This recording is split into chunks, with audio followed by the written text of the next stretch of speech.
Perfect. All right. Well, thank you very much for coming out virtually this evening to listen to me chat about POWs in the Lake of the Woods. Thanks to the Muse for having me back again, to Cody and Brady for organizing all of this. Sorry I couldn't be doing it in person this year, but yeah. So my talk, I think, will run probably about 45 minutes, maybe a little longer, and then we'll leave some time at the end for questions from the audience or comments or concerns. But without further ado, I'll get things started here. All right. So there we go. Where my computer is decided. There we go. So in April 1944, 21-year-old Johannes Lieberworth stepped out of a train in Kenora, Ontario, a place he had never heard of. But his time in the town was brief. He was soon on board a truck and on his way across Lake of the Woods. The truck took him as far as Witch Bay, whereupon he and a few others disembarked and began walking 9 kilometers across the frozen lake. Lieberworth, however, was no ordinary bushworker. He was, in fact, a German prisoner of war sent to Canada to wait out the end of the war. But how exactly did a German prisoner of war, a German soldier all the way from North Africa, end up in northwestern Ontario? Well, tonight we're going to find out a little bit more. So, on September 1st, 1939, the German army invaded Poland, initiating what would become the Second World War. Within a matter of days, in Canada, the Royal Canadian Mounted Police began arresting known enemy aliens. These are individuals who were deemed a menace to the safety of the state. And within a week, 246 of these men had been arrested and put into custody. They included known members of the Nazi Party in Canada, the Deutsches Bundesfront, German nationals, and naturalized Canadians of German birth whose activities brought their loyalties into question. And they were initially placed in internment camps, and these were sites generally government-owned facilities that could be easily converted, like a forestry station at Camp K or in Kananaskis, Alberta, which became Camp K, seen here, Canada's first internment camp, which opened in September of 1939. It was soon followed by Camp P in Petawawa, Ontario. Now, Camp K and Camp P were the only two camps up until about May of 1940, at which point the German army invaded France and the lowlands, expanding the war into continental Europe. Now, by June, France was occupied, and it was apparent that the United Kingdom would be the next target of the German advance. The British government then requested that Canada accept 9,000 German internees and 3,000 combatant prisoners held on British soil for safekeeping. Canada agreed, and the first of these prisoners arrive in Canada at the end of June. Should also mention that when this is all happening, Italy also enters the war. Now, Canada then expanded its internment operations to hold a few hundred prisoners to thousands of prisoners, peaking at about 35,000 prisoners in the latter half of 1944. Now we see on this graph some noticeable increases. That blue line, which is the tallest one, is going to be the prisoners that are sent from the UK. And the darker blue line at the bottom is prisoners held, the Canadian civilians. So we see some jumps at the beginning in July, June 1940, where we have the shipment of these prisoners from the UK.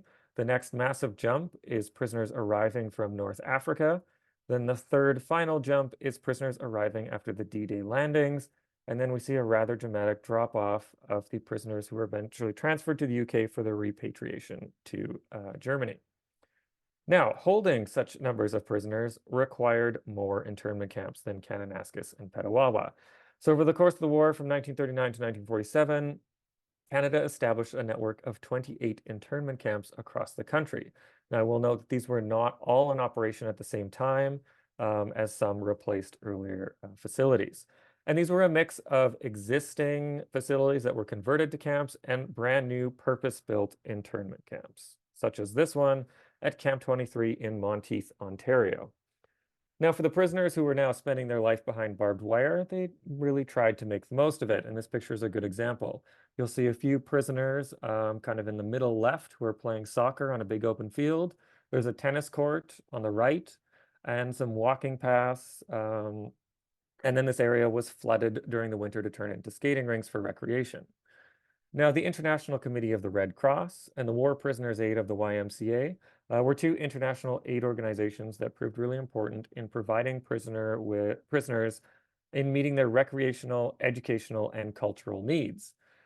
So prisoners soon began organizing sports, music, and theater as a way of kind of passing the time and helping them deal with their internment. Some prisoners were fortunate enough to find work within the camp as in occupations such as librarians, barbers, tailors, teachers, carpenters, or even electricians. But the reality was that for all of these prisoners, this was their view. And this is a view of the main gate of Camp 133 in Lethbridge, Alberta. Barbed wire fences, guard towers, and floodlights. And this has led to what one historian has described, or historian Andrew Rettig has described as a sort of barbed wire psychosis, a psychological depression tied to long captivity, homesickness, and increased anxiety. Now, one of the ways of combating this depression was opportunities for work. So in many internment camps across the country, prisoners were engaged in some limited opportunities in paid work. So cutting fuel wood, like these internees in Kananaskis in 1940 or 1939, or perhaps working on some local roads like they did in Espanola, Ontario. Now, the Geneva Convention, which was essentially the rules guiding the treatment of prisoners of war in Canada and for most countries during the Second World War, the Geneva Convention authorized prisoners to be employed in paid work, so they would receive a wage for their various types of work. But when it came to prisoners in Canada, the prisoners were essentially the wards of Great Britain, and Canada was in fact their custodian, which meant that the Canadian government needed British permission to employ any prisoners in real work. Now, the British government for the first half of the war did not want to employ internees in fears of reprisal against Allied prisoners in Germany. We have to remember that there are hundreds, if not thousands, of Canadian, British, and American prisoners, many of them airmen shot down over bombing raids, who were being interned in Germany. And the thought was that if Britain or if the German government saw any slights against the German prisoners, that the British government was concerned that there would be reprisals against Allied prisoners. But it was eventually Canada reached a point of a national labor shortage in 1942. It employed Japanese Canadians to, in fact, save the 1942 sugar beet crop. When this prompted the Department of Labor to seriously consider employing prisoners to meet the labor demands. We have to remember that most Canadian able-bodied men and women are either serving in uniform or they are working in essential wartime industries, leaving namely the agricultural and the pulp and paper industry severely short of work. Pulp and paper, for example, lost a third of its workers. And eventually, after some considerable discussion, the British government approves prisoner of war labor, and in May of 1943, the first prisoners go out to work on fields in the Lethbridge area. The program is deemed a success, so the Canadian government authorizes for civilian companies to employ prisoners of war in various types of work. The company would pay $2.50 a day to the Department of Labor, with deductions available if the employers were providing food and board. And 50 cents of that would go directly towards the prisoner as their wage. Now, if we go back to that map of internment camps, marked by these red triangles, so labor is quickly expanded to agriculture and forestry, and you'll see that between 1943 and 1946, Canada had almost 300 labor projects stretching from Clearwater, British Columbia to eastern Quebec. Now, these were primarily civilian companies, as I mentioned, who requested prisoner of war labor and employed them primarily in forestry, which are marked by the green dots here, or agriculture in yellow. But there were a few miscellaneous industries, including tanneries, greenhouses, and even some prisoners working on railway maintenance. Now, each company had to submit a request to the Department of Labor, and each request had to be approved by the Department of Labor and the RCMP for security reasons. And among the companies that requested POW labor was the Ontario Minnesota Pulp and Paper Company. And we see its Kenora Mill here. So the company was actually rather new. It was only established in 1941 as it was an amalgamation of several companies, including the Kenora Paper Mills, the Kuwaitan Power Company, the Kuwaitan Lumber Company, the Fort Francis Pulp and Paper Company, and the Ontario Minnesota Power Company. Now, Ontario Minnesota Pulp and Paper Company was established as the primary Canadian subsidiary of the US-based Minnesota and Ontario Paper Company, more commonly known today as Mando. It's a lot of names. There's no test at the end. Now, this new company had two main divisions with a mill at each, so in Fort Frances and Kenora. Now, the company required enough pulpwood limits to supply it for the next 40 years. So things were looking pretty good. But the problem was that they couldn't find the men to cut the wood. So in 1939, the companies or its predecessors' camps employed just about 1,100 men. But by 1943, this number had dropped to only 112. So we look at the company's limits here in 1944. We see it's kind of divided into four main areas. So we see Hudson, kind of in the Hudson-Sioux Lookout area, Vermilion Bay, north of Vermilion Bay, the Kenora limits, which occupy much of the area around Lake of the Woods, and then the Flanders limits kind of in the Atikokan area. So the company submits a request for prisoner of war labor to help work in these four areas, and the requests are approved. And we see two camps in the Hudson, 62 and 63. Vermilion Bay gets 66 and 44B. In the Kenora area, we have 43, 52, 56, 56, 60, and 61. And then Flanders, 103, 103A, 104, 105, and 106. The first prisoners arrive in the Kenora district on October 25th, 1943. We're very much almost near the anniversary today. And they arrive from Camp 23 in Monteith. Eventually, these 14 camps employ almost 1,500 prisoners in pulp and paper operations. Now, if we look specifically in the Kenora area, the company operated 5 pulpwood camps that employed prisoners of war. Camp 52 in Red Cliff Bay, or more commonly known as POW Bay now, was the first camp, followed by Camp 61 at Oak Bay in November 1943. Camp 56 follows in January 44, Camp 60 at Berry Lake in April 1944, and Camp 43 at Adams River or Yellow Girl Bay in November 1944. Now, local lore has it that a sixth camp, Camp 57, located at Ghost Bay, also employed prisoners, but all of my research indicates that this was a civilian cut-in camp only. There are no records indicating that there were any prisoners here. So, on to the camps. So the first prisoners arrive in October of 1943 at Red Cliff Bay, as I said, now POW Bay. And these are 100 prisoners, 100 combatant soldiers. And the company proves quite happy with its new labor force, and a second camp opens in November of 1943. Now, all of the company's camps were located on waterways. In the case of the Lake of the Woods camps, all the companies are on the lakeshore. And this was to facilitate the movement of logs to that Kenora mill. But this also made the camps quite isolated and quite rustic, featuring few luxuries. The buildings had no running water or electricity, but they all kind of followed a similar pattern. The camps were either built of, traditional log structures, or the new style of buildings at this time period were panel buildings, like this one seen here, which could be relatively easily and quickly built or removed, and then relocated to another camp once cutting operations at the one location was completed. So we see Camp 52 here, an example of those more new panel style buildings. Most of the company's camps, because the company was relatively new, the camps were also quite new. One Flanders camp foreman described his camp as a new departure in comfort, cleanliness, and general healthful conditions for pulpwood cutters. And a Fort Frances Times reporter claimed that the average person would never imagine such conditions existing in remote areas, as the camps were clean and inviting, the food good and wholesome, and the accommodations warm, comfortable, and well ventilated. Now, we see from an aerial photo from 1949, and we get an idea as to the layout of this camp. So most of the company's camps averaged about 3 bunkhouses for the prisoners, a bunkhouse for the guards, a separate kitchen and mess hall, a storage shed or warehouse, a workshop, some washrooms or latrines, pit latrines, a camp's boss, cabin and office, a canteen. In the case of Camp 52, they also had a doctor's shack, stables, and a recreational hall. Now, the camps were, as I said, quite simple. There was little insulation in these buildings. Everything was heated by wood stoves, no electricity, no running water.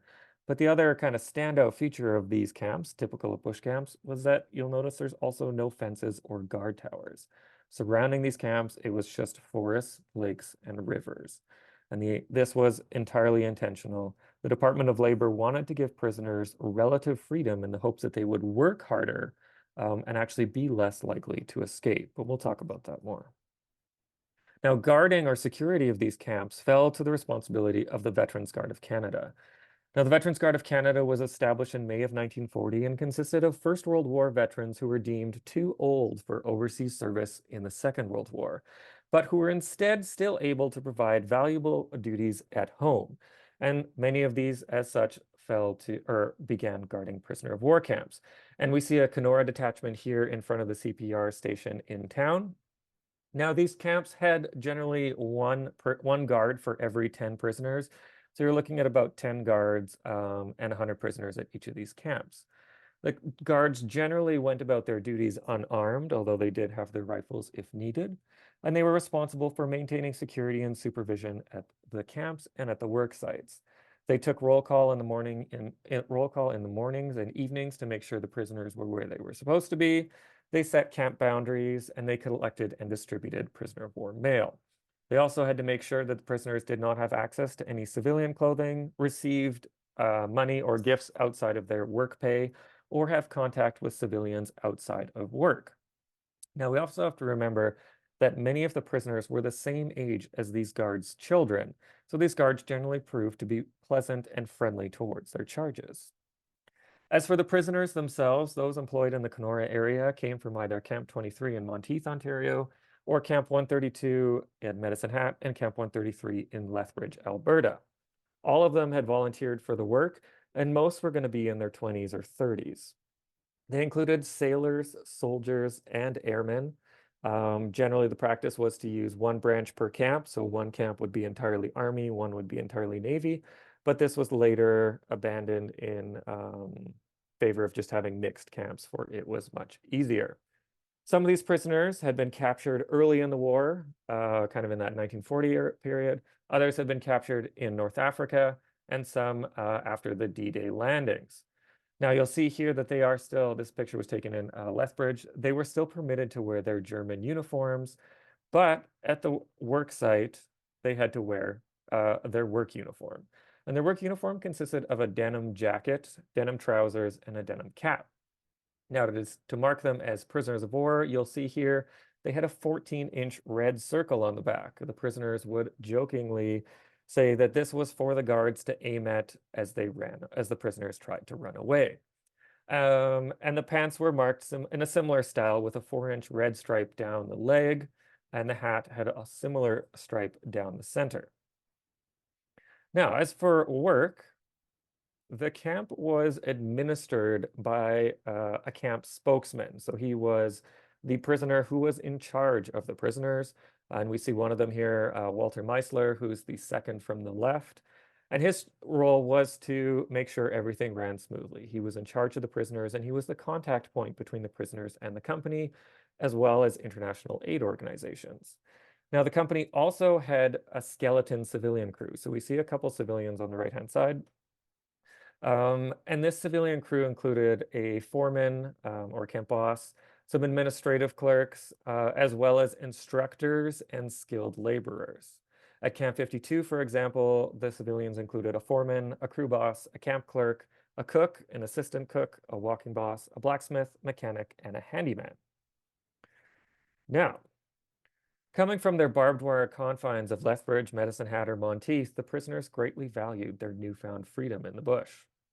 In this painting from Hans Krockhofer, who was employed at Camp 52, we kind of see this, what their surroundings looked like. Now, as I mentioned, most of these men all of these men had volunteered for the work. So Hans Kaiser, for example, had volunteered because he wanted an opportunity to keep one's mind clear rather than remain in a camp with 2,000 other men. Johannes Lieberworth, the individual who I talked just at the beginning, expressed a similar attitude. He found the monotony of camp life in Lethbridge quite boring. And he found that also there were pro-Nazis in power in the camp that were making life increasingly intolerable. He instead volunteered, or he instead found a most welcome or opportunity to volunteer for work in March 1944 and risked being labeled as a saboteur, crook, and a traitor to go and work for the Canadians. Now, having spent a year in Alberta, Leavenworth recalled being fascinated by the nature of northwestern Ontario, and I quote, by the forest, the wild animals, the lake, and last but not least, by the excellent food. No fence, no crowds, no commands. The myriads of mosquitoes were not able to impair my new feeling of life. And at nearby Camp 60, another prisoner described, it is very romantic here. There is a great deal of wildlife. The bush, however, he wrote in a letter home, was very large, almost endless, but there are flies, more than enough. They almost sting you to death. There are also bears, porcupines, and skunks, of which you have to be careful. Hans Kaiser likewise described the scene at 61 as paradise, with only one exception. There were no women. Now, for the 100 men in the roughly 100 men in each camp, most of them would be assigned to bush work, either cutting or hauling pulpwood. However, a small group were employed within the camp to help with the day-to-day operation. So 6 to 10 prisoners often worked in the kitchen. There were 2 or 3 hut orderlies, 1 or 2 horse orderlies who were responsible for the animals, and 2 or 5 men working in the blacksmith shop, filing saws and doing other things, in addition to the spokesman, that head prisoner, and his translator. Now, as for the workday, for those employed in the bush, the average day began at 5:45 with reveille, followed by breakfast at 6:45. Now, this was no meager affair, for on his first day of work, Johannes Leavenworth recalled being amazed at the food that awaited them. Sausages, corned beef, porridge, scrambled eggs, bacon, bread, cheese, pies, coffee, and tea. Enough feed to food an army. But this was not accidental. A 1931 study showed that bush workers consumed an average of over 7,000 calories a day. So it was of the utmost importance that these men remained well fed so that they continue to work. And this is the interior of one of the dining halls. And you see one of the camp cooks just in the center there. Now, the prisoners were soon off to the work site. This was generally on foot, but if you were like these 2 lucky individuals, you might have a horse-drawn sleigh to take you out to the site. Now, the prisoners often left around 7:15, and the walk to the work site could vary from about 10 minutes to an hour, depending on where they were tasked with cutting. The prisoners also had to build some of these logging roads, for as Hans Kaiser described, there was simply nothing here, just wilderness. It all had to be built. Now, as you can imagine, the prisoners had little to no experience in cutting pulp wood or cutting anything. So the company assigned experienced civilian woodcutters to teach proper techniques and safety protocols. Now, civilian cutters could cut about 3 cords per day, a cord being 4 by 4 by 8 feet. The company set the prisoners' quota at a single cord per man per day. Now, the prisoners broke off into groups and were assigned strips, with at least one group clearing a path or a road in the middle of these strips from which logs could be hauled from the bush. Now, armed with an axe, swede saw, and an 8-foot measuring stick, the prisoners set to work. So you see the 2 prisoners here making an undercut with an axe, while the other, with a saw over his shoulder, waits to make the horizontal felling cut, while a 4th man just stands and smokes his pipe and keeps an eye on everyone, I guess. Once the tree was down, the prisoners then had to bucket or remove the branches and cut the logs into 8-foot lengths and then stack it into a single cord. Now, some prisoners, once they kind of found their way around the bush, could produce a cord in as little as 4 hours, whereas they were expected to work an 8-hour day, and some of them couldn't do it within that 8-hour time frame. And this could depend on the forest density, the size of the trees, the weather, and simply the individual's energy or skill. The prisoners broke for lunch at midday for a short break. Now, as the work site was often up to an hour from camp, meals were prepared by the camp cooks beforehand, and the prisoners brought their lunches with them. So we see a group breaking for lunch around a fire in February of 1946 near Camp 61. Now, those to bushwork often left their lunches unattended, but they soon learned that this was not ideal for local wildlife Namely, black bears would quickly seize upon an opportunity for a free meal. Lieberworth noted that some of the prisoners, unaware of the strength or the speed of the bears, tried chasing them away, but ultimately the prisoners quickly learned to hang their food from smaller trees unable to support the bear's weight. After lunch, the prisoners returned to their work. And as I mentioned, not all prisoners were employed in cutting, whereas some, like these gentlemen here, were employed in hauling. In the winter months, most of the men were employed in hauling operations, as the icy roads facilitated the movement of the sleighs better. So several prisoners were in charge of teams, and they would go from stacked cord to stacked cord and load the wood onto a horse-drawn sleigh to be pulled from the bush. So here we see prisoners, and on the man on the far right, you can just make out his circular patch on the back of his jacket. These men are using a log jammer or a simple crane to lift a load of wood onto the sleigh. Now, the ice roads, as I mentioned, were built and maintained by a POW crew, allowing for the wood to be easily hauled from the bush. Now, bulldozers and tractors were also used in some camps, although most of the sleds would have been hauled by horses at this time. Now, civilian employees generally operated these machines, especially initially, but the prisoners were allowed to use them, and many of them became adept users and could be seen hauling wood from the bush. Now, the wood was then hauled to the bush and then, or sorry, to the lake shore, where the logs were then, as you can see here, dumped on the lake, on the frozen lake. The idea was that when the lake thawed, the logs could then be boomed and then tugged to the mill in Kenora. Now, at the end of the workday, the prisoners would return to camp to clean themselves, which often meant a quick swim in the lake during the summer or perhaps a sauna in the winter before supper. And now, while the other prisoners had spent most of the day in the bush, the cooks and the kitchen helpers had spent all afternoon preparing for their supper meals. Food was trucked in or boated in, brought in by boat on a regular basis, ensuring that prisoners had a relatively good access to fresh fruit and vegetables, although there were definitely some complaints about the quality of these fruits and vegetables from the prisoners. Suppers often consisted of potatoes, meat, vegetables, bread, cakes, and pudding. Butter and sugar were rationed, but the supply of these items was quite liberal, and the prisoners rarely had any complaints. Eating, according to the Swiss consul, was the prisoners' principal occupation during the evenings and the weekends. Alcohol, however, remained forbidden thanks to LCBO policies at the time, which did not allow for prisoners to consume alcohol in the bunkhouses or dining halls. But this did not stop some enterprising prisoners who had spent the last few years honing their skills and building secret stills in internment camps. So, scavenging material around camp, some prisoners established rudimentary stills, with the kitchen helpers providing raisins, apples, plums, or potatoes to make their hooch. The guards either took no interest or received a peace offering so that the stills would remain operational. After supper, the prisoners were free to do as they're pleased, and some, like these guys, would retire to the recreation hall where they might spend their evening playing table tennis, listening to music on a record player, listening to the latest news of the war on the radio, or perhaps reading a newspaper, a book, or a magazine, writing a letter home, or simply sitting and relaxing after a long day's work.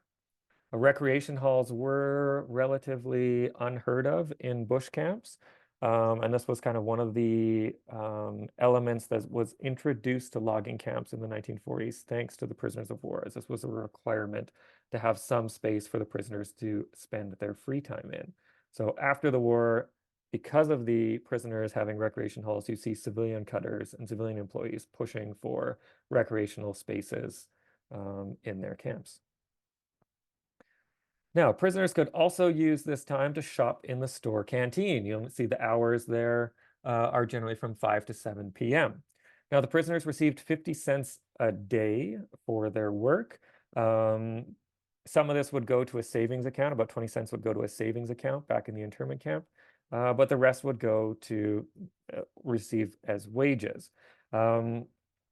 So every camp had a small canteen, and then the stocks varied, but prisoners could purchase articles necessary for bush life and those to improve living conditions. So prisoners, for example, could purchase soft drinks, fruit, peanuts, gum, candy, soap, face lotion, hair tonic, cigars, extra cigarettes, tobacco, playing cards. And some camps, or most camps, actually even allowed prisoners to make collective orders from mail order catalogs like the Eaton's catalog.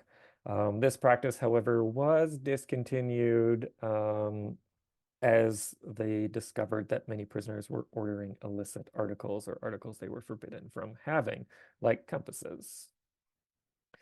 Now, in the evenings, prisoners would return to their bunks, but having worked in the bush all day, in the heat during the summer, or even sweating through their cold weather clothing during the winter, this combined with limited washing facilities meant that attempts to dry damp clothing produced what Lieberworth would recall as the typical woodcutter bouquet, a combination of the smell of sweaty clothing and feet. And I can only imagine how delightful that was with very limited air circulation in these barracks. After lights out, the prisoners would go to sleep and then they'd wake up and do the same thing over again. They would work 6 days a week and they would have one day, generally Sundays, off. Now, bushwork did not make for an easy life, and each season brought its own challenges. Unlike civilian operations, which generally relied on seasonal bushwork, that is, working in the bush during the winter, and then these men would often go to farms or other work during the summer, prisoner of war labor allowed pulpwood companies to cut year-round. This meant that prisoners had to deal with what they referred to as plagues of insects throughout the summer. Black flies, no-see-ums, and mosquitoes, as I'm sure any Kenora resident will know what that's like. Um, Lieberworth recalled that these all diminish the joys of bush life. Attempts to use turpentine, deep woods, or cedar oil to keep the bugs at bay proved somewhat effective for a few hours, but ultimately the sweat would wash it away and they'd be back at square zero. Now, while the colder weather in the fall meant bugs were not an issue, as winter progressed, they now had to work through deep snow and bitter cold in the winter months. The result was that most of the prisoners actually enjoyed the freedom of bush life and the freedom of bush work. The prisoners, as time went on, became skilled bush workers, even replacing some of the civilian employees as cutters, cooks, teamsters, or even, as seen here, tractor drivers. Now, in their free time, I mentioned were able to go into the recreational, go to the canteen, but many of the prisoners actually turned to their natural surroundings for recreation. With many of the first prisoners arriving in the winter months, they quickly had to figure out what to do to pass the time in the cold. Inside, table tennis became the most popular sport, and equipment was in constant demand. Apparently, they lost a lot of balls and broke a lot of paddles. Skating and hockey, described by one spokesman as a real good winter sport, was also especially popular, with prisoners making good use of the frozen lakes during the winter months. And in the summer, when the ice finally thawed, the lakes were used for swimming, diving, and perhaps most importantly, bathing. At Camp 52, the prisoners built a 3-meter tall diving platform with its own cedar springboard. And you can see them testing it out here. But prisoners also set out to build canoes to kind of take advantage of the lakes. So you see one of these prisoners in a dugout canoe at Camp 44B near Vermilion Bay. At Camp 52, for example, Johannes Lieberworth and a comrade cut down a large tree for their vessel, and within 2 weeks had the makings of about a 5-meter long canoe. They quickly discovered that the canoe was extremely prone to rolling over, but they fixed this by nailing a spruce keel to the underside. Fitting the canoe with seats and carving 2 paddles, the prisoners christened their boat with a bottle of beer illicitly obtained from a civilian employee or guard and set forth upon the lake. Other prisoners soon followed, eventually building 8 canoes in the bay, or in POW Bay, and 3 prisoners also ordered material to build folding boats from the Eaton's and Sears catalogs, and that's believed to be these 3 vessels here. Prisoners then began organizing and holding their own races, Lieberworth finishing in the 2nd place, which earned him a certificate in August 1944. Now, canoeing also provided prisoners with more freedom than they were used to, even in regards to bush camps, as they were free from the supervision of the guards and there were no marked boundaries to limit their explorations. This only, Lieberworth recalled, helped further their desires to explore their surroundings. The prisoners would paddle to nearby bays and islands, and they eventually came across some American tourists as well as an elderly couple, one of whom even threatened them with a shotgun until they agreed to leave. And now, while boating was enjoyed by all, inexperience and perhaps some unstable craft did take their toll. In June 1944, one POW working for the company drowned when his boat overturned, and he was one of 4 drownings across northwestern Ontario between May and July 1944, prompting a ban on swimming and boating. Authorities later lifted this ban, largely due to prisoners' protests. But the agreement was made that prisoners had to be under guard supervision and had to take significant precautions. The guards in the Kenora area camps restricted the use of the canoes within 1 mile radius of the camp, although the prisoners would later claim that such distance was often hard to measure once they were on the water. Now, for those spending their time in the recreation halls, as I mentioned, a lot of recreational material came from the War Prisoners Aid of the YMCA and the International Committee of the Red Cross. So these organizations provided prisoners with entertainment and educational books, paints and paintbrushes, drawing paper, musical instruments, including trombones, saxophones, drum sets, guitars, fiddles, and accordions, gramophones and records, even Christmas decorations, footballs or soccer balls, handballs, table tennis sets, boxing gloves, skates, and hockey equipment, typewriters, games, and even theatrical supplies. Although they were not always able to provide every item, the organizations did their best to improve the recreational, educational, and spiritual needs of the prisoners. Now, other prisoners turned their attention to art and handicraft. We've already seen some art from some of the prisoners, but using materials purchased from canteens, sent by aid organizations, or scavenged from scrap around the camp, some prisoners began knitting sweaters or sewing their own clothing. Others turned to building model ships to sell to guards, camp staff, and tourists. Model ships such as this model of the Bismarck were especially popular, and if you had a chance to take in the museum's exhibit this summer, I think there was one such model on display there as well. Ships and bottles were also especially popular, and one prisoner, taking advantage of local interest in the presence of prisoners, would take fishing sinkers and recast them as authentic iron crosses, passing them on to the guards to sell to the tourists and locals in town. Other prisoners spent their time with pets. Pets became an important part of coping with internment and helping prisoners deal with a lack of freedom, providing prisoners with much valued companionship. Dogs, such as the ones seen here, there's at least 3 visible in this photo, some of whom were brought from the base camp, while others were obtained from civilian employees or simply found. One prisoner found a puppy in the bush and raised it only to discover that it was not a dog, but a wolf pup, which I'm assuming was quite a surprise. And now, while these dogs also provided much needed companionship, they also proved valuable additions to bushwork, and in a few cases, actually went out. In the case when prisoners had some accidents in the bush, there were a few cases of dogs going out either to get help or barking until help arrived. But this wasn't the only wildlife the prisoners found in camp. So contact with bears, deer, moose, beaver, wolves, and coyotes was not uncommon. But you'll see from this photograph, when it came to bears, there were 2 very much different attitudes.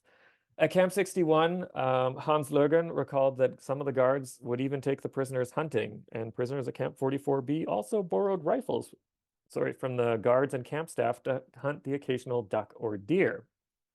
At some camp, like Camp 104 on Flanders, seen on the right, the prisoners actually adopted a bear cub, whereas bears at Camp 52 on the left were seen more of a nuisance and a threat, rummaging through garbage and breaking in the storehouse. So the camp staff would get the prisoners to round up the bears, generally chase them up into a tree, whereupon the guards would shoot them. Now, despite the advantages of bush life, not everybody wanted to work. Camp 44B near Vermilion Bay proved probably one of the more troublesome camps for the company and for the Department of Labor. 3 prisoners expressed their desire to return to the base camp in June 1944, complaining of injuries, heat, insects, and the spokesman actually declared a strike. The neighboring Ontario Provincial Police officer visited the camp, and whereupon he found many of these prisoners fishing and swimming. And an interview with the foreman described the camp as a tourist center for prisoners. But within 2 weeks, another 20 men had requested to return, and 40 refused to work. Now, rather than deal with this on a case-by-case basis, the Department of Labor decided that it was simply easier to transfer the entire camp back to Alberta and replace them with an entirely new group of prisoners. Some of the grounds, however, especially those concerning medical care, had some merit. As you can imagine, injuries were not uncommon in bushwork during this time. In February 1945 alone, for example, 52 prisoners working for the company received work-related injuries requiring them to miss at least one day of work. These injuries range from being struck by fallen trees or branches, being stepped on or kicked by a horse, getting their hands or feet cut, sustaining back or knee injuries, tripping over stumps, and one man who accidentally cut off his toe. The problem when it came to these injuries was that the camps, as you can imagine, had extremely limited medical treatment. Some of the prisoners were medics, so they were able to provide some first aid, but the reality was the Kenora Hospital was up to a 7-hour journey away. So when one prisoner cut his foot while felling trees near Camp 61 in February 1944, they discovered the camp's horses were already employed in the bush. The prisoner and his guard escort had to make the 6-hour journey to Kenora on foot and sled.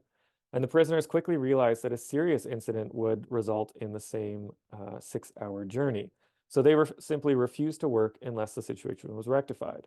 Now, the company stated it was unable to buy a car, but it did place a fast horse at the spokesman's disposal, always ready to transport injured men to hospital. Now, only one prisoner working for the company died of work-related injuries, and that was Wilhelm Gregorius, who died in May 1946 after being hit by a fallen tree near Camp 60. But escorting prisoners for medical treatment to Kenora also provided an opportunity for guards to spend a day or perhaps just an evening in town. In one case, 2 guards accompanied some prisoners to Kenora to visit the dentist, but arriving in town, the guards simply ordered the prisoners to go to the dentist on their own, and the guards went to the local hotel for a drink. By the time the prisoners were done and returned, both guards were so inebriated that the prisoners had to carry them and their rifles back to the boat. Johannes Lieberworth later stated that both parties agreed not to mention the incident so long as the guards provided the prisoners with some beer. Now, despite stories like this and the considerable freedom, a few did indeed try to escape by taking advantage of this freedom. But these numbers were were really few in number. For, as Lieberworth would recall, there was simply no reason for it. We had nowhere to go. All the camps were isolated and surrounded by kilometers of dense bush, lakes, and rivers. Winter did allow for easier traveling over the ice, but the prisoners also would have to contend with deep snow and bitter cold. But there were a few attempts. In February 1944, for example, a civilian truck drove up to one camp, and the driver left the camp unattended. 16 prisoners hopped on board, with a few trying to hotwire the truck, but they only succeeded in flooding the engine. They were all taken into custody and transferred back to Medicine Hat. And this was the risk. If you tried to escape and failed, you would lose your freedom of bush life. You'd be sent back to a high security internment camp. Others simply tested the limits of camp bounds.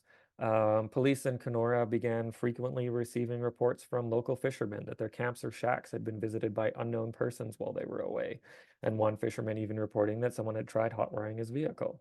And this prompted the police to reach out and recommend the company tighten restrictions, but the company remained hesitant to do so in the fear that the prisoners would actually cease working and strike in protest.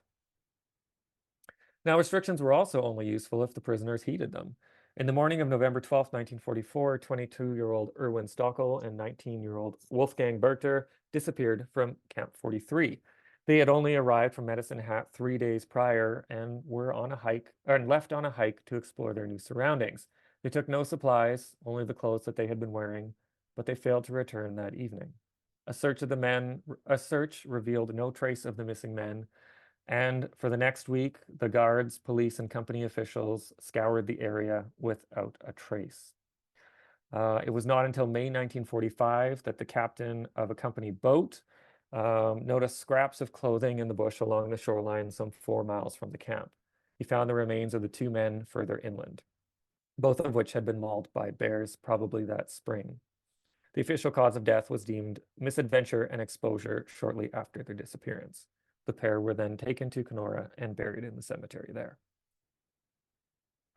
Now, with respect to the Kenora camps, the most successful, and I use that term rather loosely, escape attempt came in August 1944. On August 22nd, Joseph Petzold left Camp 61, where he had been working since the November prior, and he used one of the camp's canoes to paddle his way to the US border.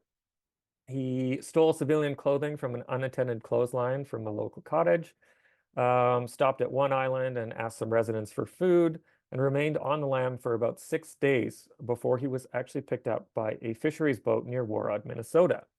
He later admitted he knew fully well that he would be captured, but he was so tired of working in the bush that he was willing to risk any detention period, and he wanted to be sent back to an internment camp. But the company would discover that escapes were not the only trouble. In December 1944, tensions were growing in Camp 60. The prisoners gradually slowed work, and cutting fell far below quota. When a civilian doctor called for a sick parade, every man in camp paraded sick, despite all being in good health. The Department of Labor then declared Camp 60 a detention camp for the prisoners as a result of the prisoners impeding the work. The prisoners were then forced to work during the day, confined to their quarters in their free time, and prevented any access to extra tobacco, books, magazines, and games. An investigation revealed that the spokesman and 2 others were responsible for this trouble, and following the transfer of these 3 men, all of the remaining prisoners agreed to return to work. Now, work stoppages such as this were often the result of Nazi influence in these camps. Pro-Nazis existed in almost every internment camp and labor project in Canada. Now, extremely loyal to Hitler and the Nazi cause, these individuals quickly established control in internment camps and used fear and intimidation to consolidate and retain power and to ensure the survival of Nazi ideals. Now, a lack of a vetting or classification program in the first half of the war meant this was the same in the company camps, where the internal administration was often dominated by pro-Nazis. They refused to cede to Canadian authority, they provoked dissent among their comrades, interrupted work, and even beat the anti-Nazis or those who spoke out against the Nazi cause. And we kind of even see this in this photograph of one of the recreation halls. On the wall, you'll notice there's a German eagle with the swastika, but the text on the wall here, Gedank, dass un Deutscher bist. Remember that you are a German. A constant reminder that they were still working for and living in an enemy country.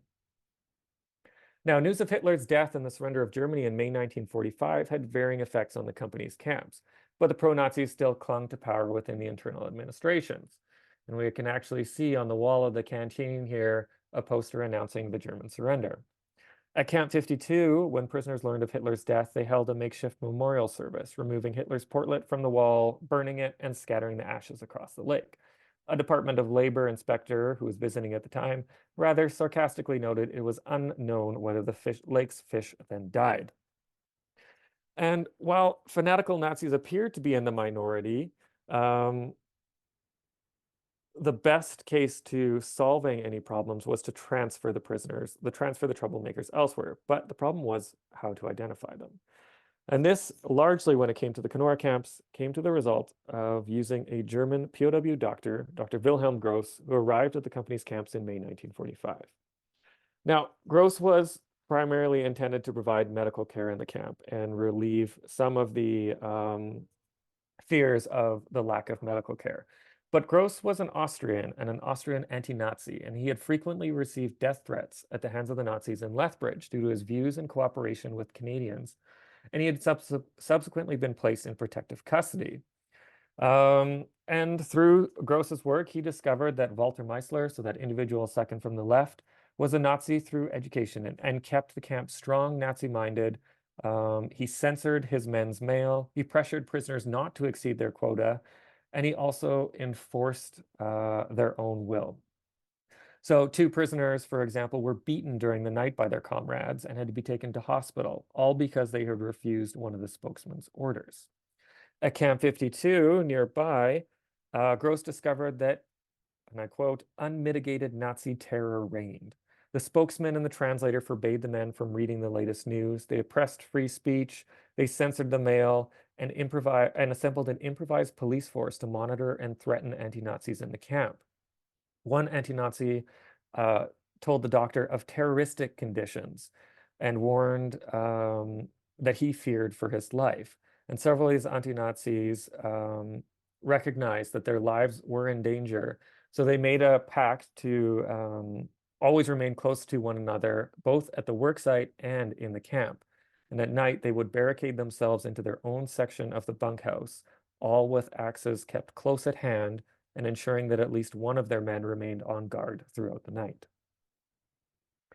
Now, although it was a slow process to identify the pro-Nazis and their associates, Germany's surrender and the work of Dr. Gross slowly rooted out Nazi control. But at Camp 43, in one case, one pro-Nazi prisoner threatened to hang another prisoner, and another prisoner had almost been killed when a prisoner who was from another camp drove an alligator, so an amphibious boat, into his float. The float was crushed, the prisoner was forced into the lake and under the steamboat, but fortunately was able to make it to the shore. But eventually, Nazi control did weaken, prompting more anti-Nazis to identify themselves and stand up to their oppressors. This was largely due to the realization that the war was indeed over and it wasn't just Canadian propaganda. Now, while as trouble with pro-Nazis subsided, the winter of 1945-46 passed without much issue. Young Canadian soldiers like 21-year-old Alvin Zimmerman, who I believe is the individual on the left here, were no longer needed overseas, and they began replacing the older men from the Veterans Guard of Canada. Now, Alvin was younger than most of the prisoners he was guarding, and he was in charge of the security in these camps. Now, these didn't cause any problems in the Kenora camps, but there were tensions with other guards in the Flanders camps after several of these young men destroyed shacks the prisoners had built in their free time. These guards complained of the preferential treatment these prisoners were receiving, namely that the prisoners were being better treated than Canadian soldiers. A subsequent investigation revealed the sergeant in charge of the guard had no control over his men, were insubordinate, and they were all subsequently court-martialed. Now, with the war over, the company faced, and all Bush companies employing prisoners, began facing increased pressure from civilian channels to end POW labor. At a meeting of the Trades and Labor Councils of the Lakehead, Kenora, and Fort Francis districts in December 1945, industry representatives called for the removal of POWs, citing unemployed persons at national employment offices often exceeded the number of available jobs by up to 13,000 spots. And this number they believed would only increase once Canadian servicemen began returning home. Now, it is unclear as to whether or not this had much effect on the Department of Labor's decision, but in February 1946, Canada began transferring prisoners to the United Kingdom for their eventual repatriation to Germany. The Department of Labor began issuing orders for the gradual closing of the company's camps between March and July of 1946. The company, recognizing the absence of this POW labor, had already begun attempts to acquire civilian bush workers to fill the void when the over 1,000 POWs in the company's employ left for Europe. And in mid-May 1946, prisoners left Camp 56 and 61, and they were soon followed by the prisoners in Camp 43 and 60 in June, and the last camp, Camp 52, closed in mid-July 1946. Success of the company's camps varied from camp to camp. Once problems were raised, management often made drastic changes to camp staff and personnel, and this ultimately solved most problems. The Vermilion Bay and Kenora area camps were deemed satisfactory, but the Flanders camps were deemed mostly unsatisfactory due to inefficient administration and staff.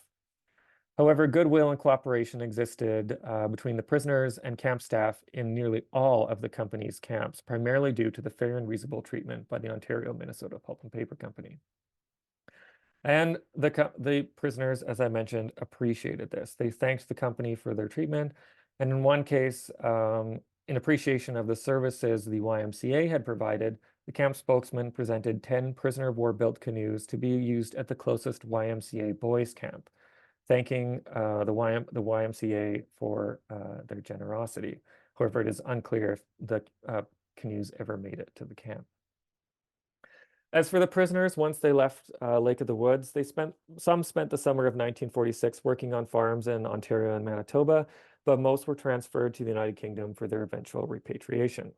Although there was some debate as to whether or not to keep selected prisoners in Canada after the war, the Canadian government eventually bowed to public pressure, and all but about 5 prisoners were transferred to the United Kingdom by January 1947. Now, the company brought in civilian cutters to replace many of the prisoners, but they slowly shut down or relocated its camps, removing many of the buildings from the Kenora camps in the late 1940s.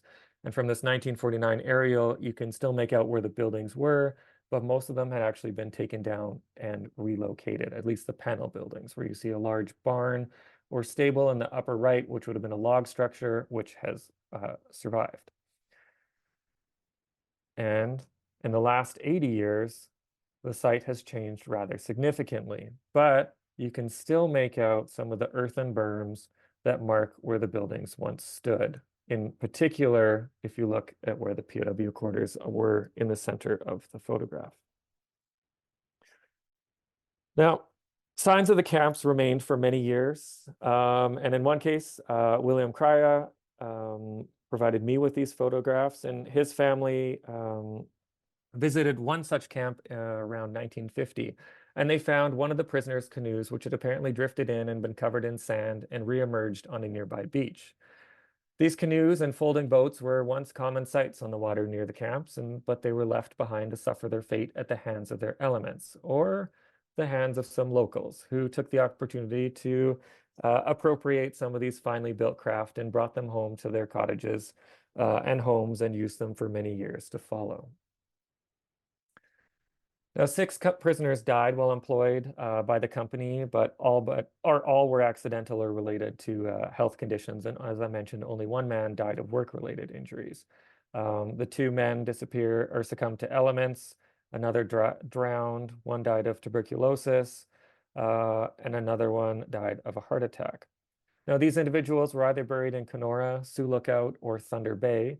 But in the 1970s, there was a program or a project to consolidate all POW graves across Canada.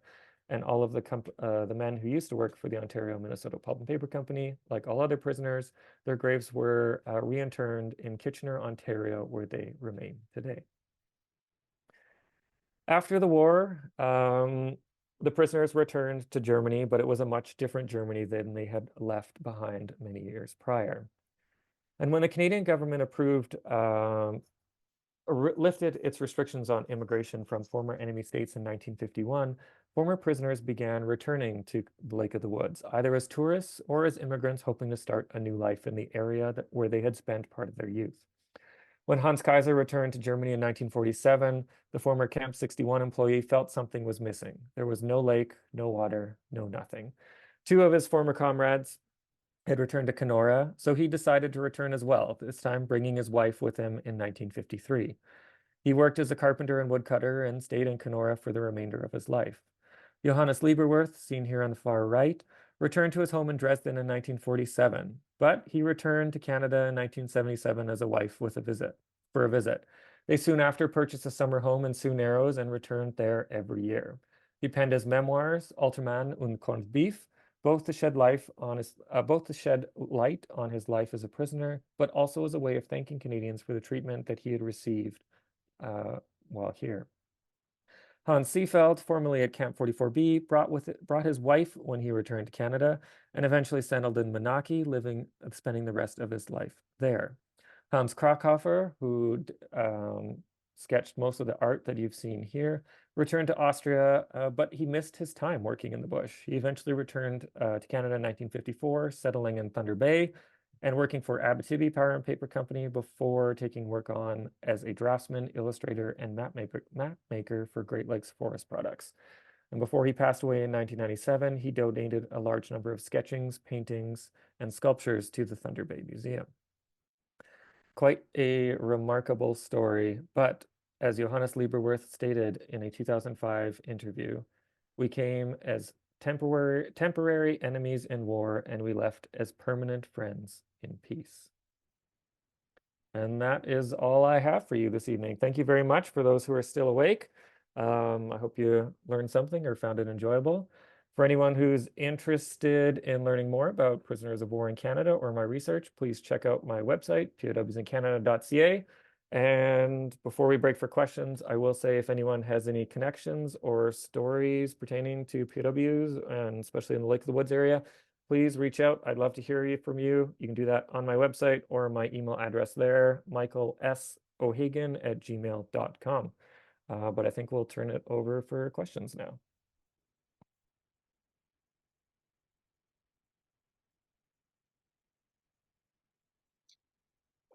Okay, so if anyone has a question for Michael, uh, certainly you can. Well, how should we do this? Uh, I've done it before with the chat in the Mhm. Zoom screen if you want to do a chat or Yeah, why don't you put your questions in the chat right here?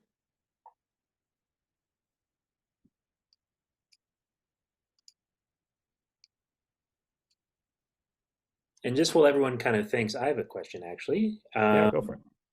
So there was workers on Lake of the Woods, and I'm curious about one of the questions we've got quite a bit over this past summer is were there other kind of big work projects across Canada that were kind of similar, like well, I'll leave it at that. Any other kind of big projects?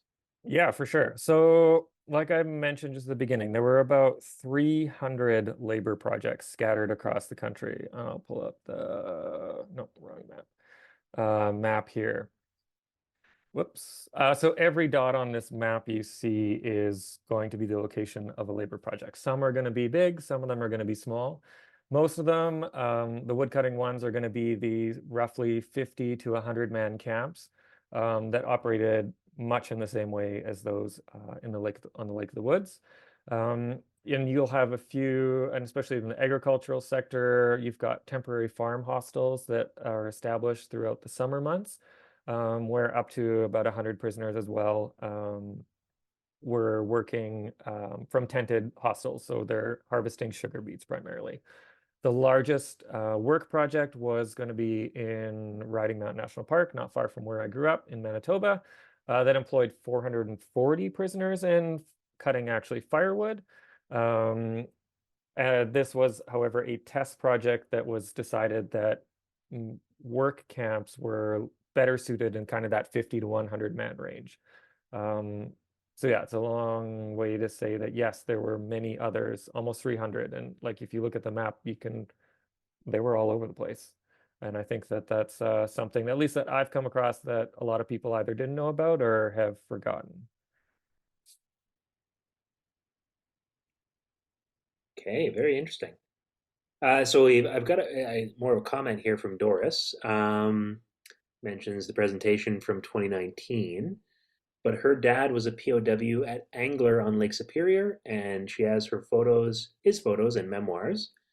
Um, so Hi, that's Doris. I'll yeah, say, yeah, definitely send me an email. It's been I do remember, and yeah, Doris's father, it's Paul, um, yeah, was a driving factor between a lot of, he did a fantastic job of making people aware of the POW history of Northwestern Ontario. And he spent time in Angler and working in bush camps and was fortunately able to, I believe he was still able to be at the dedication of there's a monument at Nays, a national, it's not a historic site, but there's federally recognized plaque there, and that was also in part thanks to Paul and his work with a couple other individuals. Hmm, very interesting. Okay, so David Scrimger asks, I would bet the guards have some interesting stories. Do you have any of those stories in your files? Yeah, they would have fantastic stories, but unfortunately, they are very few and far between. Um, so when it comes to researching POWs, most of the stuff that I look at is coming from memoirs like that of Johannes Lieberworth, who did a fantastic job of recording, his experiences during the war. But um, in the archives, and like I've done research across country, most of the stuff is in Ottawa. Library and Archives Canada has a fantastic collection of material relating to prisoners, so you get a really good sense because all the prisoners wore, all their mail was being read. It was being censored to make sure that the POWs weren't smuggling secrets out or um, relaying information that could harm the Canadian war effort. So we have really good excerpts of these letters or these communications, which give a great sense of what they were doing or thinking, but we don't have that for the guards. And as I mentioned, most of these guards were First World War veterans. So in the years that followed the Second World War, there was a really big push for interviewing these men, but only looking at their First World War experiences. So in the 60s and the 70s and the 80s, there's tons of interviews conducted with First World War veterans, and these Veterans Guard members, and they really only look at their First World War experiences. They don't talk about their Second World War experiences. And I can count on one hand how many, I can count on like two fingers, how many memoirs there are from members of the Veterans Guard. They were just very rarely published. And in some ways, I think that comes from these guards, I think, saw their military service, their highlights of their military service, or maybe they're more important. What they believed was more important was the First World War. They were Their Second World War maybe wasn't as exciting, or maybe they didn't see it as important. But the other half is that people weren't really interested in it at the time, so they weren't asking the questions. And unfortunately for me, these individuals had all passed away by the time that I've come around and have been doing this research. But fortunately, through my website, I've been able to connect with lots of family members of former guards. So I've been kind of be able to get some of these stories out. But like I said, they're just unfortunately really few and far between. So Greg Zepp asks, what about communication? Who acted as translators? Yeah. So in each camp, they would have a translator, and this was the job of a German prisoner who spoke English. So I'd say relatively few of the prisoners would at least initially have any English. Many of them spent a lot of time learning English while they were here, and partly because they wanted to stay here. But there was at least one prisoner who could speak fluent, or at least relatively fluent English, that would be kind of the go-between with the company and the POWs themselves. And some of the guards would speak German. Uh, some of the some of the guards, some of the company officials came from German backgrounds, so they knew German and could converse with the prisoners. But most of the time, it was, yeah. So Wendy's got a question here. Is there any record of Indigenous people interacting with people at the camps? There are. It's a great question. I came across a couple mentions, but again, it's few and far between. I just don't know if it's something that wasn't recorded. I know from, yeah, like in one of the stories I did come across, and I just kind of briefly mentioned, but a group of prisoners were canoeing and visited one of these tiny islands, and they came across an indigenous couple, an elderly couple, and their tent. The prisoners approached, and that was the individual who pulled a shotgun on the prisoners and told them to leave. So when it comes to the Kenora camps, that's the only direct interaction. Um, and we do see, in terms of other camps, there are definitely some, it's not a whole lot of contact between indigenous groups, just because these camps had to be isolated from basically the civilian population. So if they were too close to, say, a reserve or a community, um, it wouldn't necessarily be approved for the company wouldn't be allowed to put a prisoner in a camp there. Um, and then but there are definitely some indigenous like people working as civilian employees in the camp.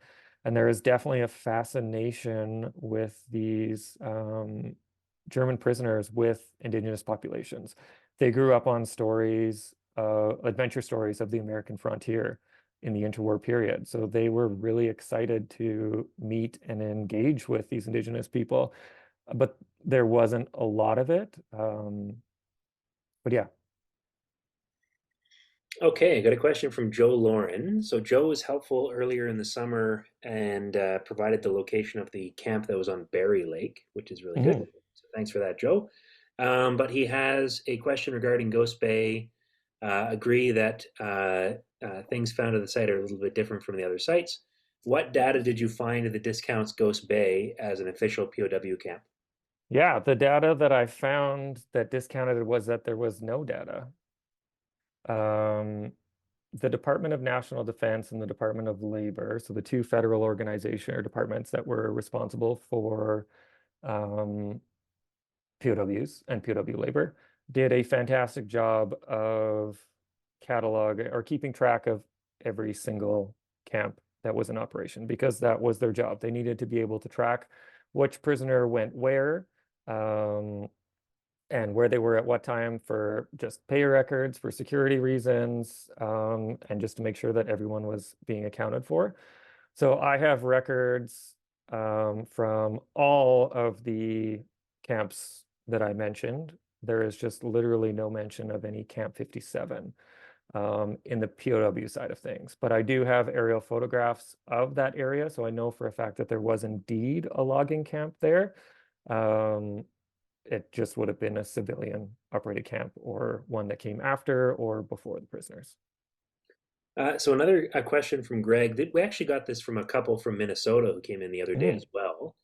They're wondering if there were prisoner of war. Greg is wondering if there were yeah. prisoner of war camps in the United States, in this area, or generally, um, or if how did they determine where the prisoners were sent? Yeah, for sure. So there were a lot more prisoners in the United States than there were in Canada. I can't remember the exact number, but I think it's like it kind of dwarfs. So Canada peaked at about 35,000, um, 40,000 if you include like prisoners who were released. So it's 40,000 total, but at the peak it's 35. And I think in the States it's over 100,000. Um, and there were camps scattered across all across the states, and they were much in the same way as they were in Canada. They were employed in bushwork, kind of in many of the northern states. So kind of in, I think, Maine and Michigan. In those areas, they were employed in a similar manner in bushwork, in farm work as well. And as to whether or not whether where you ended up as a prisoner, it often depended on which country you were captured by. Hmm. So all of the prisoners who were in Canada were captured by British or Commonwealth forces. So British, Australian, New Zealand, Canadian. Um, if you were captured by one of those, you would fall under British authority. And if you were captured by an Americans, you'd be generally fall into you- American authority. With the exception, though, the British did have a lot more prisoners than what they could handle. So they did end up sending a bunch of those prisoners to the United States. Um, but yeah, generally speaking, it's who captured you determined where you went. Sorry, I'm going to be a little bit indulgent here and ask another question for myself. The one of the big questions we got this summer from guests here at the museum was, do we know how many people came back to Canada after? Do we have a list, or do we know numbers, or um, Unfortunately, not. And if there are records of that, they are still sealed in the National Archives, just for privacy reasons, is my understanding. As more recent immigration records are still restricted access. We know that roughly, or at least 6,000 prisoners applied to stay in Canada at the end of the war. Like I said, only five or so were actually released, and these were very special cases. Um, there are estimates of maybe 1,000 coming back, but we unfortunately don't. I don't know how many came back. Quite a few, I would say, but yeah, unfortunately, there's no stats, at least available to me at this time, to indicate how many. Okay, that's what we thought too. And Mhm. unfortunately, that to have that confirmed is, well, it's Yeah. confirmed. Yeah. Okay, well, that's excellent. Thank you, Michael. Super interesting stuff. Yeah, And thanks for having me. I'll certainly echo if you have a family connection or some sort of connection, you have some info, some photos. We recently at the museum just had a donation of photos from a photo album, and when Marcus was flipping through them, discovered, hey, these guys are wearing sweaters with big red dots on their back. So that's some new photos that literally came in just a few months ago. So we're always finding new things, and we're always very keen. And certainly, we're happy to share them with Michael as well. And Yeah, I was able, thanks to Braden and Marcus, I was able, this is one of them, I was able to include a few of them in my presentation, some last minute additions. yeah, so it's a really neat story and a neat way that Kenora and Lake of the Woods is connected with kind of greater world history. And certainly a big thanks to Michael, and thanks to everyone for coming out tonight. Yeah, thank you everyone again. And yeah, hope to hear from a few of you at least. All right, right on. So I will close the presentation, and we hope to see everyone again. Take care. Have a good night, guys.